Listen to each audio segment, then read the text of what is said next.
요즘 우리는 굉장히 이제 코로나 때문에 우울한 그런 삶을 살고 있는데, 오늘 성경 본문은 이 사람들은 크게 기뻐하는 삶을 살고 있다 그래서 굉장히 좀 도전이 됩니다. 오늘 본문에 보면 이 베드로전서의 수신자들은 크게 기뻐한다. 지금 사도 베드로께서 그런 말씀하고 계시는데, 그래서 좀 다시 한번 눈여겨서 이 사람들이 왜 이렇게 크게 기뻐하는 삶을 살 수 있었을까? 어떤 상황이었는데 기뻐할 수 있었을까? 그런 걸 좀 살펴보면서 우리도 좀 오늘 기쁨을 좀 회복하면 좋겠다, 그런 생각이 들었어요. 너무 우울하니까 별로 안 좋은 것 같아요. 식당에 가더라도 5명 이상 가면 안 되니까, 여러분 아시다시피 우리 다일레 식구만 5명이잖아요. 우리 2사람까지 하면 7명인데 식당 가면 서로 모른 채 해야 되는 거예요, 요즘엔. 테이블을 달리해가지고 들어갈 때부터 달려 들어가가지고 따로 들어가서 뭐 몇 명 쓰고, 그 다음에 또 나중에 또 들어가서 테이블 옆자리에 앉아가지고 있으면 애들이 철이 없잖아요. 그러니까 뭐 할아버지 막 이러거든요. 그러면 내가 아는 척 해야 되는 건지 말아야 되는 건지 잘 모르겠고, 주인들은 많이 파니까 어쨌든 많이 오면 좋은데, 주인들은 요즘 다른 손님들 의식하더라고요. 혹시 고발할까봐.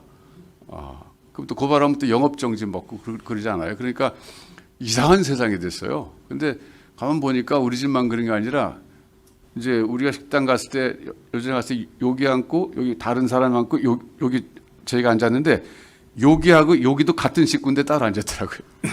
그러니까 서로 눈치 보면서 이거 아는 체 해야 되나 말해야 되나 그러면서 있는 그런 모습인데, 이게 무슨 식사하러 가는 게 이제 비밀 작전 수행하러 가는 것 같더라고요. 그러니까 참 우울해요. 이게 참 빨리 좀 마음 놓고 식사하면서 떠들고 이야기하고 그래야 되는데 그러지도 못하고 그러니까 굉장히 우울한데, 오늘 여기 보니까 6절에 크게 기뻐한다 그랬어요. 이 사람들 크게 기뻐한다. 근데 좀 역설적인 표현입니다. 이 사람들이 시험을 받는데도 기뻐한다, 이런 얘기하고 있어요. 여러 가지 시험 받고 있지만 그러나 기뻐하고 있다, 이런 얘기를 지금 하고 있는데, 자, 어떤 상황이었을까? 한번 그 시절을 돌아가서 좀 생각해보고, 그럼 우리는 이 기쁨을 회복할 수 있을까? 코로나 시절에 한번 그 숙제를 가지고 접근해 보도록 하겠습니다. 제가 오늘 좀 베드로전서 설교하게 된 배경에 대해서 좀 잠깐 설명하는 것이 좋겠다는 생각이 드는데요. 사도행전을 쭉 설교하고 있었거든요. 그러다가 이제 사실은 사도행전 설교하면서 사도 바울의 그 서신서하고 사도 바울의 행적하고 연결해서 쭉 제가 설교를 하려고 처음 생각했었는데, 어떻게 하다 보니까 그게 잘 안 됐어요. 그러다가 이제 야고보 사도에 대한 언급이 나와가지고, 야고보하고는 최소한 연결시켜보자, 그 야고보서로 갔는데, 하다 보니까 참 좋더라고요. 너무 사도 바울만 사랑했던 것 같아요, 제가. 그래서 사도 바울 조금 옆으로 계시라 그러고, 다른 사도, 야고보 사도는 어떤 신앙의 경지까지 갔을까? 이분은 어떤 신앙의 특징이 있었을까? 이런 걸 좀 배우는 것도 좋겠다. 그 야고보서를 봤는데, 보고 나니까 그 다음에 베드로가 기다리고 있더라고요. 그래서 베드로 사도도 보니까 이분도 굉장히 참 깊은 분이잖아요. 그래서 베드로 사도 쪽 이렇게 좀 보고 싶어서 보게 됐어요. 베드로가 끝나면 이제 요한 사도가 또 기다리고 있어요. 그래서 요한 사도 할지 말지는 지금 좀 생각 중인데, 어쨌든 그러다 보니까 이렇게 곁길로 빠진 것 같아서 여러분 좀 약간 죄송하지만, 제가 그런 생각 끝에 이렇게 베드로전서 왔다는 거 좀 이해해 주시면 좋겠고요. 근데 이제 야고보 사도하고 베드로 사도의 그 어떤 그 공통점이 있어요. 뭐냐면 수신자가 같다는 거예요. 거의 비슷해요. 그래서 베드로전서가 이제 편지잖아요. 베드로 사도가 쓰는 편지인데, 이 편지를 받는 사람들하고 야고보 사도가 편지 썼는데 그 받는 사람들은 거의 비슷한 인물들이다, 이런 생각이 먼저 듭니다. 그 근거가 뭐냐면, 야고보서로 돌아가서 한번 보시면 1장 1절에 이 수신자가 누구냐, 편지 받는 사람이 누구냐 하면 흩어져 있는 12지파에게 문안하노라 그랬어요. 여러분 12지파 그러면 무슨 생각나요? 유대인 생각나잖아요. 히브리 민족. 그러니까 이 사람들은 거의 제가 생각할 때 유대인들일 가능성이 많아요. 이방인들이라기보다는. 물론 그렇다고 이방인들이 그럼 여기 포함되지 않았을까? 포함되죠. 흩어져 있는 그 지역에 회당이 있었고, 회당에는 반드시 경건한 이방인들이 들어왔었잖아요. 하나님을 경외하는 사람들. 그러니까 그 사람들도 이제 어떻게 보면 공동체 안에 들어왔으니까 12지파에 속했다고도 볼 수 있는 거죠. 흩어져 있다는 말이 여러분 이 키워드입니다. 흩어져 있다. scattered. 영어는 scattered잖아요. 흩어져 있다. 디아스포라인데, 베드로전서 1장에 보면 1장 1절에도 보면 여기 보면 흩어진 나그네 나와요. 그러니까 야고보 사도가 편지 쓰신 그 대상들하고 베드로 사도가 편지 쓴 대상들은 공통점이 흩어져 있는 사람들, 흩어져 있는 사람들이다. 이게 특징이에요. 그런데 오늘 결론부터 말씀드리면 이 베드로 사도가 지금 편지를 쓴 사람들이 여러 가지 시험을 만나고 있지만 그들이 크게 기뻐할 수 있었던 이유는 뭐냐면 흩어져 있기 때문에 가능했다는 거예요. 그것이 흩어져 있기 때문에 시험을 받았고 흩어져 있기 때문에 이들이 기뻐할 수 있었다. 이런 얘기인데 좀 더 구체적으로 말씀드리면 쉽게 말하면 그들의 정체성 때문에 고난을 받았고 그들의 정체성 때문에 기뻐했다. 이렇게 말할 수 있어요. 그들의 정체성이 뭔지는 제가 조금 시간이 가면서 설명을 해드리도록 하겠는데요. 우선 이 사람들은 어떤 특징을 가지고 있었냐면 또 한 가지 3절에 보면 산소망을 가지고 산 사람들이다. 3절에 보면 산소망, living hope, 그렇죠. 살아있는 소망. 이 성경에서는 살아있다, living이라는 단어를 상당히 많이 쓰고 있어요. living stone도 쓰고 living sacrifice, 뭐 산제물, 산돌, 또 산소망 이렇게 이 살아있다는 거 많이 쓰는데 이건 뭐냐면요. 굉장히 역동적이다, 살아있다 그런 뜻이에요. 죽은 것이 아니다. 그런 의미로 살아있다는 말을 쓰고 있습니다. 근데 이 산소망이라는 것이 4절에 설명하고 있는데 결국 뭐냐면 하늘의 유업이라는 말로 또 이야기하고 있어요. 하늘의 유업. 여러분 유업이라고 하는 것은 선대로부터 물려받는 겁니다. 내가 일군 것이 아니라 내가 위에서부터 내려온 걸 받는 걸 유업이라 그래요. 그러니까 여기 하늘의 유업이라고 하는 것은 쉽게 말하면 천국을 말하는 것입니다. 또 다른 말로 말하면 이건 구원을 말하는 거예요. 그래서 구원이란 말이 오늘 본문 7절까지 했지만 9절에 보면 믿음의 결국 곧 영혼의 구원을 받음이라. 이 사람들이 갖고 있는 living hope이라는 게 뭐냐면 한마디로 말하면 영혼의 구원이었다. 그리고 영혼의 구원을 다른 말로 말하면 천국의 유업을 받는 것이다. 쉽게 말하면 천국에 들어가는 것이다. 이렇게 지금 설명하고 있어요. 자, 그럼 이 사람들이 지금 정체성 때문에 여러 가지 시험 받았다 그랬는데 이들이 가진 정체성이 뭐였냐면요. 이 베드로전서의 그 키 벌스라고 할 수 있어요. 요절이라고 할 수 있어요. 요절이 어디 있냐면 2장 9절입니다. 여러분 가서 한번 보시죠. 2장 9절.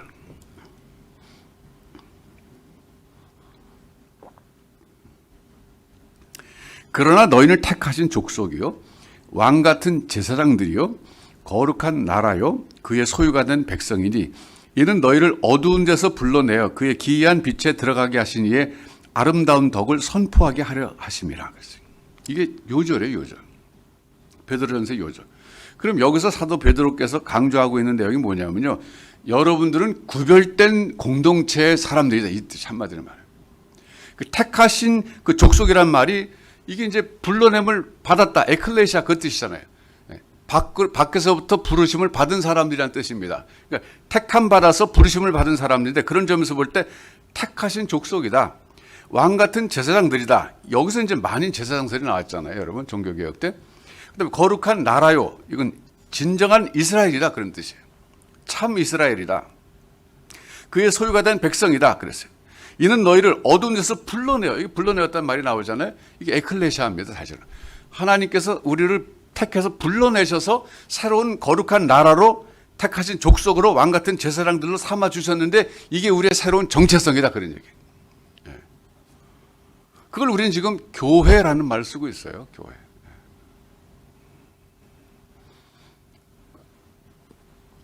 이 사람들이 왜 이 정체성 때문에 고난을 받았을까 하면은요. 이런 정체성을 다른 말로 말하는 것이 1장 1절에 있는 나그네란 말이에요. 나그네. 디아스포라 나그네. 하나님께서 이들의 진정한 고향이 뭐냐면 나그네는 집을 떠난 사람이잖아요. 고향을 떠난 사람인데 이들의 진정한 고향은 하늘에 있는 천국 유업이다. 이게 하나님의 나라다 그런 뜻이에요. 그러니까 하나님의 나라 백성들인데 지금 세상에 나가서 나그네로서 살아가고 있기 때문에 그러기 때문에 여러 가지 시험을 당한다 그런 뜻이에요. 여러분 나그네로 살아보신 경험이 있으세요? 저는 미국에서 16년을 나그네로 살아봤어요. 그러니까 미국에서 산다는 것 자체가 제가 거기서 경험한 거지만 이게 나그네라는 것이 정말 실감나는 그런 삶이었어요. 나그네는 그 지역에 들어가면요 낯선 사람입니다. 그 사람들이 쳐다봐요. 여러분 미국 살면서 제가 한번은 이제 미시간주로 이제 차를 타고 올라가면서 이제 그 그랜드 레피지에 이제 그 기독교 서점이 있기 때문에 그 기독교 서점에 가서 책을 좀 사기 위해서 차를 타고 가는데 시카고에서 한 3시간 걸려요. 근데 이제 미시간 주니까 그랜드 레피지 가는데 토요일 아침이었어요. 그래서 이제 아침에 식당을 이제 배고프니까 가다가 어느 정도 가다가 어느 식당에 들어갔는데 그 시골에 있는 그냥 뭐 이름도 없는 그런 프랜차이즈가 아니라 그런 맥도날드나 버거킹 이런 게 아니라 시골에 있는 식당이었어요. 들어갔는데 사람이 가득 찼더라고요. 보통 미국 사람들이 토요일 날은 이제 뭐 브런치를 갖고 아침에 집에서 안 먹고 나와서 먹잖아요. 주로 그러잖아요. 근데 제가 딱 들어가는데 가족들이 많이 나왔고 있는데 애들도 많이 나왔어요. 식사로. 근데 어떤 애가 제가 들어가는 순간 눈이 마주쳤는데 저를 계속 쳐다보는 거예요. 제가 지나가는데 계속. 제가 자리에 앉을 때까지 쳐다봐갖고 계속 쳐다보더라고요. 여러분, 미국 문화에서는요, 사람 쳐다보는 거 실례입니다. 우리 한국 사람들은 다 쳐다보잖아요. 들어온 사람 다 쳐다보고, 뭐 다. 왜냐하면 인사해야 되니까, 그게. 우리나라 문화가 공동체 문화, 옛날에 시골에서 같이 살기 때문에 시골에서 같이 살다 보면 저 사람 우리 5촌 당숙, 뭐 7촌 아저씨, 뭐 이러다 보니까 인사 안 하면 버릇없는 놈이거든요. 그러니까 누가 들어오면 다 쳐다봐야 돼. 그게 우리도 모르게 몸에 배가지고, 여러분 잘 생각해 보세요. 여러분 식당에서 밥 먹다가요, 사람도 들어오면 여러분 대부분 한 번 싹 다 쳐다봅니다. 우리 한국 사람이. 근데 미국 사람들은요, 절대 안 쳐다봐요. 쳐다보고 싶어도 그게 실례거든요. 그런데 얘는 나하고 눈을 맞춘 순간부터 계속 쳐다봐. 제가 얼마나 당황스럽든지.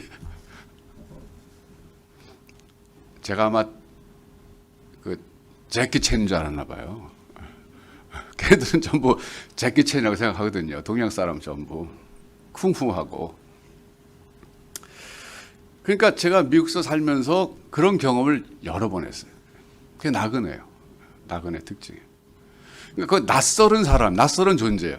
그러니까 그것 자체가 불편한 거예요.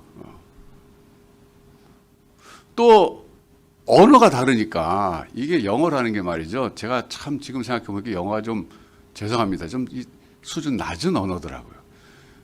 이렇게 쓰여진 대로 읽질 않는 언어예요.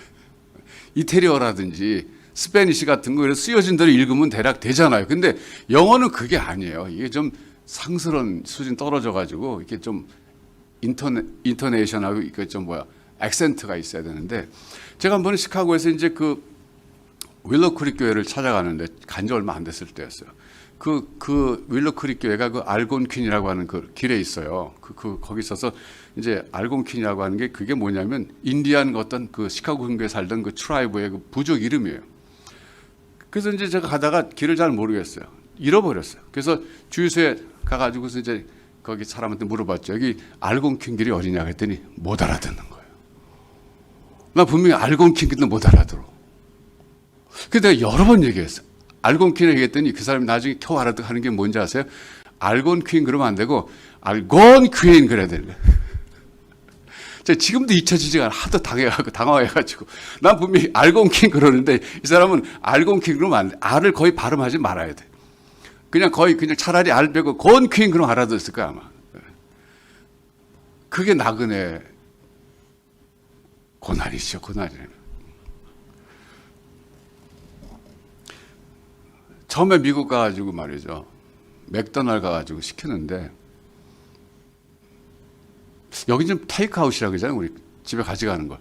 근데 거긴 투고라고 그러잖아요. 투고. 그러니까 그것도 뭐 좀 풀 문장으로 물어보는 게 아니라 here to go 그러잖아요. 갑자기.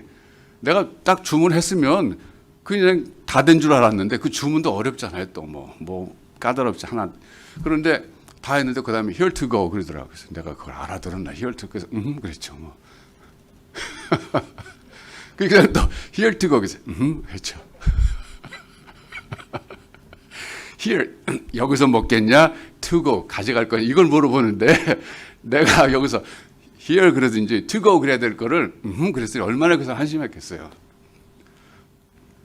차라리 맥도날드 가서는 스페니시 하는 게 낫다 그러더라고요. 스페니시 사람들이 전부 히스패닉 사람들이 서브하니까.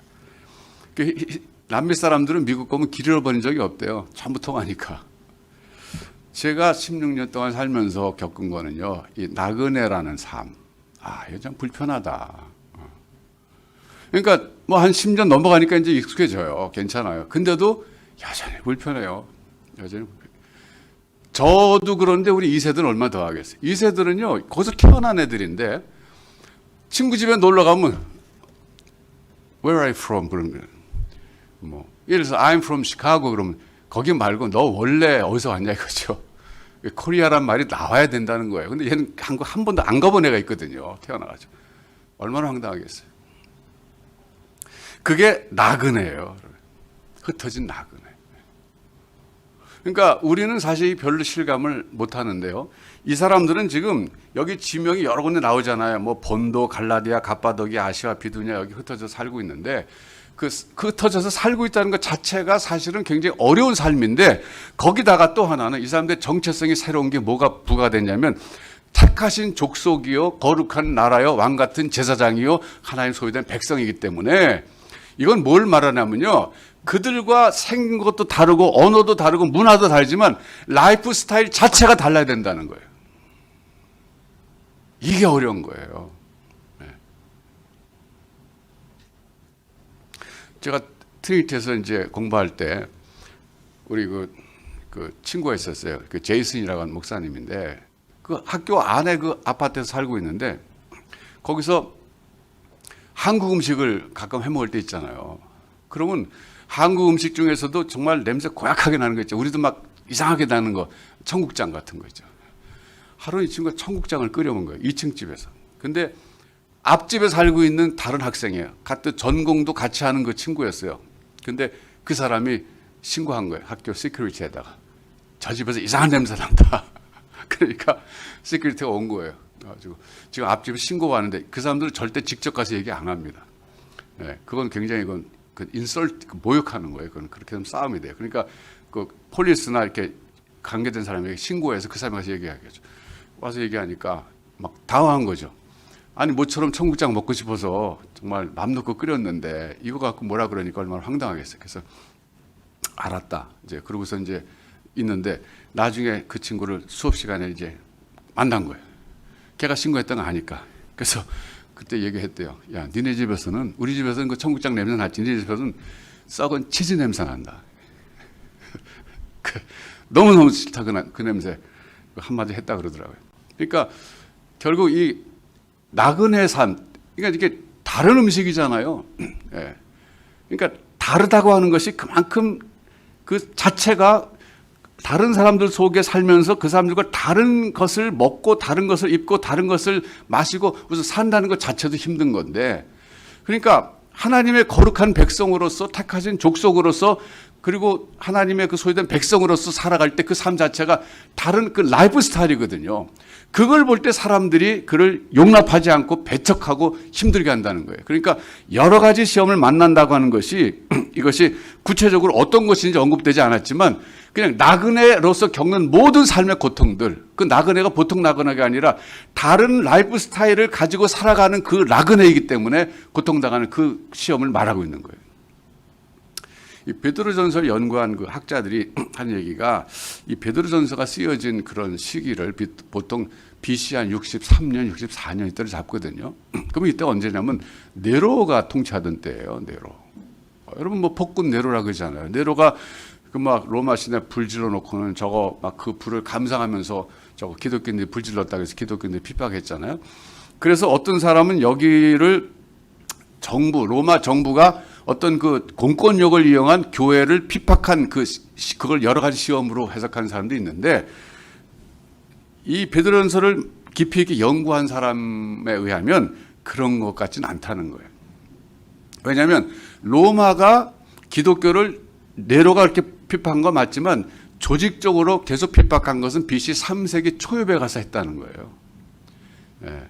그러니까 지금 시기로 볼 때는 아니라는 거죠. 물론 핍박이 없었던 건 아니지만 지금 뭐 여기서 말한 여러 가지 시험 가운데 가장 크고 중요한 것이 로마로부터의 어떤 그 공권력에 대한 핍박이라기보다는 그래서 나그네로서 다른 삶을 살아가는 다른 라이프 스타일을 가지고 살아가는 그런 사람이기 때문에 받는 여러 가지 시험이다. 이렇게 해석하는 것이 맞다는 거예요.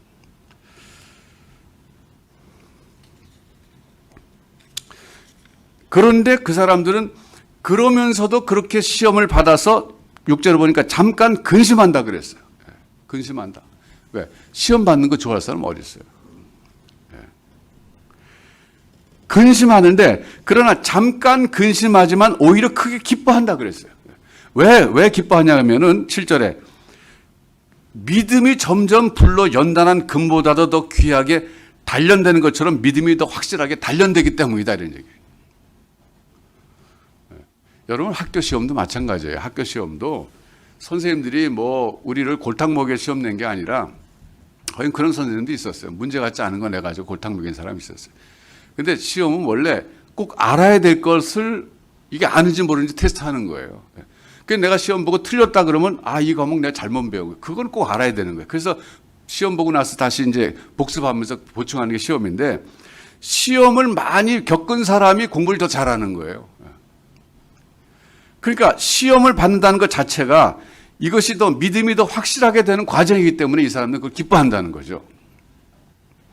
그럴 뿐만 아니라 결국 연단을 받아가지고 도달하는 것이 뭐냐면 아까 9절 제가 잠깐 소개해드렸지만 믿음의 결국 곧 영혼의 구원을 받음이라 그랬어요. 제가 이제 오늘은 좀 구원에 대해서 설명을 좀 안 하고 다음 주에 하려고 그러지만요. 이 구원에 대한 이해가 우리 한국교회가 너무 좀 이 수준이 낮다는 걸 제가 늘 생각하는데 너무 안타깝습니다. 예. 여러분 구원 그럼 어떤 생각이 들어요? 물론 여기도 천국의 유업을 받는다 그래서 천국 들어간다 이렇게 생각하는 것이 가장 ABC 중에 A인데 기본적인 건데 사실 이 구원이라고 하는 것은요 굉장히 깊은 그런 개념입니다. 저는 이런 생각까지 들어요. 베드로 사도나 뭐 사도 바울 같은 분은 이 구원에 대한 이해가 엄청나게 깊었죠. 이분들은 뭐 사도니까 계시에 의해서 구원을 깨달은 거니까. 그렇지만 이 편지를 받는 사람들이 결국 사도 베드로나 사도 바울께서 얘기하신 구원의 깊이를 어느 정도로 이해했을까 싶을 때 우리보다는 훨씬 덜 이해했을 것이다 그렇게 생각이 들어요. 네. 왜냐하면요. 이 계시가 즉 하나님의 구원에 관한 하나님의 계시가 점진적으로 주어진 것처럼 잘 생각해 보세요. 그 계시된 그 점진적으로 계시된 하나님의 말씀이 해석하고 밝혀지는 것도 점진적으로 됐어요. 무슨 얘기냐면 초창기에 우리 그 기독교가 처음 이 땅에 들어왔을 때 뭐 1800년대 말에 들어왔을 때 그때 우리 조상들이 이 복음을 기쁘게 받아들인 사람들이 있거든요. 그 사람들이 이해했던 구원은 뭐냐 하면요. 대표적으로 그 최건능 목사님이 강조하신 것처럼 예수 천당 불신 지옥 이 정도였다고요. 그냥 구원이 뭐냐면 천당 가는 거예요. 천당. 죽으면 천당 가는 거예요. 그게 구원이에요. 그러니까 이게 뭐 특별히 더 깊이 이해한 사람도 있었지만 그냥 보편적인 이해라고 볼 수 있죠. 근데 그분들이 그럼 신앙이 그럼 우리랑 볼 때면 너무 수준이 낮았냐? 그거 아니에요. 그분들의 헌신과 열정은 우리보다 더 뜨거웠을지도 몰라요. 근데 구원이란 이 성경에 나타나는 개념을 이해하는 수준에 있어서는 우리가 그분들보다 훨씬 더 많이 이해할 수 있어요. 예. 지금도 예수 천당 불신적 여기 머물러 있으면 우리 굉장히 영적으로 게으른 사람들이에요. 왜냐하면 하나님의 계시가 점진적으로 주어진 것처럼 말씀에 대한 해석도 점진적으로 더 확장돼서 밝혀지고 있거든요. 그래서 제가 말씀드린 건 뭐냐면 구원이라고 하는 것이 제가 전에 설교 시간에 말씀드렸지만 세상적인 그런 교육적 용어로 말한다면요 인격의 완성입니다. 뭐 심리학적으로 말한다든지 교육학적으로 말한다 그러면요 결국 인격의 성숙이에요. 그것도 온전한 성숙이에요. 온전한 완성이에요. 제가 왜 이런 말씀 드리냐면 이제 코로나 때문에 지금 한국교회도 많이 지금 시련을 받고 있잖아요. 지금 작은 교회들은 월세를 못 내서 문 닫는 교회가 많다고 그래요. 아마 코로나 지나고 나서 보면 살펴보면요 문 닫은 교회도 꽤 많을 겁니다. 그런데 그런 우리가 손실이라면 손실 입으면서 그럼 여기서 얻는 게 있어야 되잖아요. 얻는 게 있어야 되는데 그게 뭐냐면요. 교회가 좀 더 수준이 높아지는 거라고 생각해요. 그럼 교회 수준이 높아진다는 게 뭐겠어요? 교회가 갖고 있는 이 복음 진리가 좀 더 수준 높게 사람들에게 비춰지고 수준 높게 전달돼야 된다는 겁니다. 쉽게 말하면 구원에 대해서 한국 교회가 지금 보편적으로 이해하고 있는 구원의 수준이 사실 너무 낮아요. 제가 볼 때는.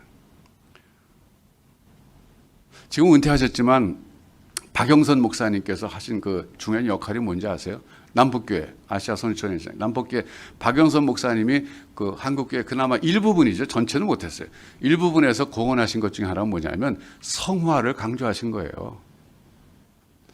그나마. 그러니까 칭의 시대에 머물러 있었어요. 그러니까 60년대, 70년대까지만 해도 제가 잘 아는 평안교회를 비롯해서 많은 교회들이 계속 강단에서 강조한 게 뭐냐면 오직 믿음으로 구원받는다. 믿음으로 의롭다함을 받는다. 이신칭의 이거에 굉장히 포커스를 맞춰서 강조했었어요. 그분이 거기에 문제점을 발견하고 그리고 어떻게 보면 들고 일어나서 목소리도 별로 좋지 않은 분이 그렇게 목 놓아서 외친 게 뭐냐면 성화 과정을 강조한 거예요. 그러면서 하나님의 열심이라는 말을 쓴 거죠. 하나님이 결국 한 사람 한 사람을 성화시키신다는 거죠. 은혜로.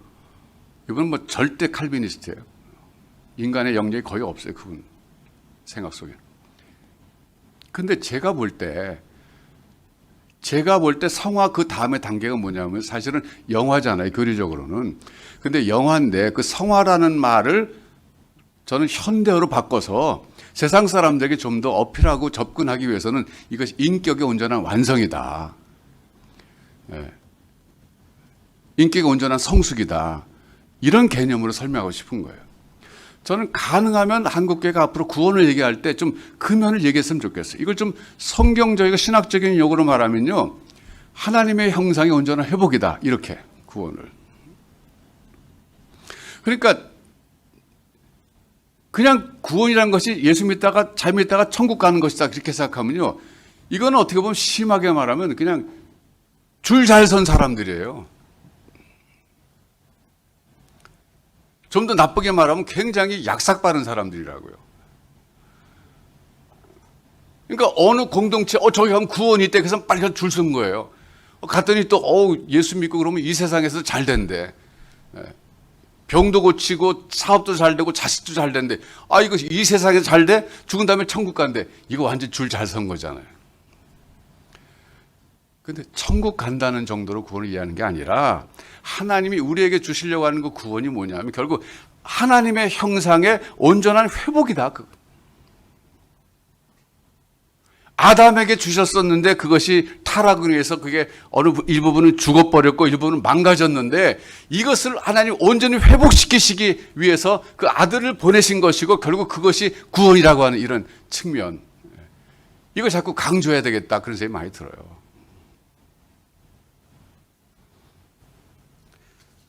오늘 설교하고 이게 무슨 관계가 있냐면요. 결국 그 디퍼런트 라이프 스타일이죠. 우리는 이 세상에서 하나님 우리를 택해서 불러주셔서 소위 다의 공동체를 만들어 주셨는데 이게 택하신 족속이고 왕 같은 제사장들이고 거룩한 나라가 하나님 소유된 백성들인데 하나님 우리에게 요구하신 게 뭐냐면 다르게 살아라 그런 뜻이에요. 쉽게 말하면. 세상 사람들하고 좀 다르게 살아라. 그 나그네처럼 살아라 이거죠. 거기 현지인들의 동화되지 말고 다르게 살아라. 이걸 강조하고 있어요. 그런데 문제는 우리의 가장 큰 문제는 그런 점에서 볼 때 세상에 동화되는 게 가장 큰 문제예요. 구별이 아니고 동화되는 게 문제예요. 여러분 우리가 이 세상에 동화 안 되기 위해서는 정말 피나는 노력이 필요해요. 왜냐하면 온갖 세상에 보이고 들리고 하는 것들이 우리를 얼마나 넘어뜨리려고 그러고 우리를 너무 약하게 만들고 우리 거기 동화되기 참 쉽잖아요.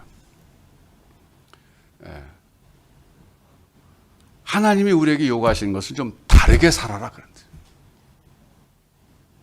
어떻게 보면요. 겉보기는 똑같을 수 있어요. 우리도 자식들 잘 되기 위해서 교육 잘 시키려고 그러고 좋은 대학 보내기 위해서 노력하는 것 뭐 괜찮아요. 똑같아요. 또 사업 잘 되기 위해서 돈 벌려고 열심히 노력하는 거 겉보긴 똑같아요. 그런데 그때 다른 것이 뭐냐면요. 그렇게 잘 키우려고 하고 좋은 대학 보내려고 하고 돈을 많이 벌려고 하는 그 동기와 목표와 목적이 달라야 된다는 거예요. 동기가 뭐냐 이거죠. Why? 왜 그렇게 하려고 그러냐.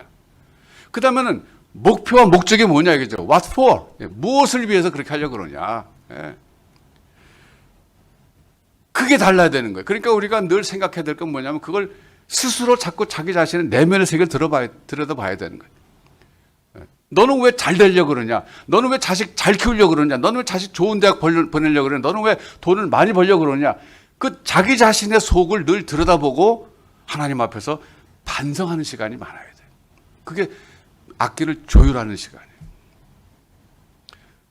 아까 비니가 나와서 찬양하기 전에 기타줄 조율했잖아요. 그냥 가만 놔두면 줄은 풀어지게 돼 있어요. 우리 삶도 마찬가지예요. 우리도 가만히 세상 살다 보면 이게 풀어지게 돼 있어요. 그래서 주일에 한 번씩 와서 예배드리는 시간이 뭐냐면 이게 조율하는 시간이에요. 나의 동기가 뭐냐? 나의 목표가 뭐냐? 나의 목적이 뭐냐? 하나님이 나를 부르신 그 목적에 부합하는 동기로 목표를 설정해서 목적을 세우고 살아가고 있느냐? 내가 사업을 하든 직장을 다니든 공부를 하든 무엇을 하든 간에 늘 그것이 그 튜닝의 어떤 그 기준, 그걸 뭐라 그래요? 피치 하이크라 그러나요? 그게 있어야 되는 거예요. 그게 있는 사람들은 여러 가지 시험을 만나서 근심하지만 기뻐한다는 거예요. 왜 우리가 기쁨이 없냐 하면 코로나 때문에 기쁨이 없다 그게 아니라 오히려 내 스스로가 생각할 때 내가 하나님 앞에서 다른 삶을 살기 때문에 내가 지금 세상에서 지금 불편하고 고난 당한다 그런 의식이 없기 때문에 기뻐하지 못하는 거예요. 차라리 내가 다른 삶을 살기 때문에 지금 내가 고통당하고 어렵다 그걸 인식하는 순간 우리는 크게 기뻐할 수 있다 그런 뜻이에요. 기뻐하지 못하는 것은 세상에 동화됐기 때문일 수 있어요. 오늘 설교가 조금 약간 추상적이 될 수도 있어요. 그렇지만 오늘 중요한 것은 우리는 하나님이 공동체로 불러주셨는데 그 이유가 뭐냐면 다른 삶을 살라. 그게 결국 하나님을 드러내는 삶이기 때문에 그래요. 그렇다고 우리가 아미시 피플처럼 살 수는 없잖아요. 그분들은 너무 구별했잖아요. 아주 눈에 보이게. 우리는 그러나 세상 속에서 살아갑니다. 세상 속에서 빛과 소금 역할을 하나 주님 말씀하신 거예요. 이게 굉장히 어려운 거예요. 차라리 아미시 피플처럼 살아라 그러면 훨씬 쉬울 뻔했어요. 그렇잖아요. 그냥 뚝 떨어져 가지고 그냥 뭐 소 키우고 그냥 닭 키우고 거기서 농사 짓고 살다 가면 사실 좋잖아요. 편안하잖아요. 근데 그게 아니라 세상 속에 살아라 그랬어요. 그러면서 다르게 살아라. 다르다는 게 뭐예요? 동기와 목표와 목적이 달라야 된다 그거예요.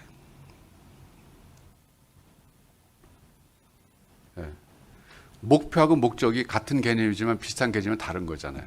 목표는 굉장히 구체적이에요. 목적은 어떤 대의 명분이에요.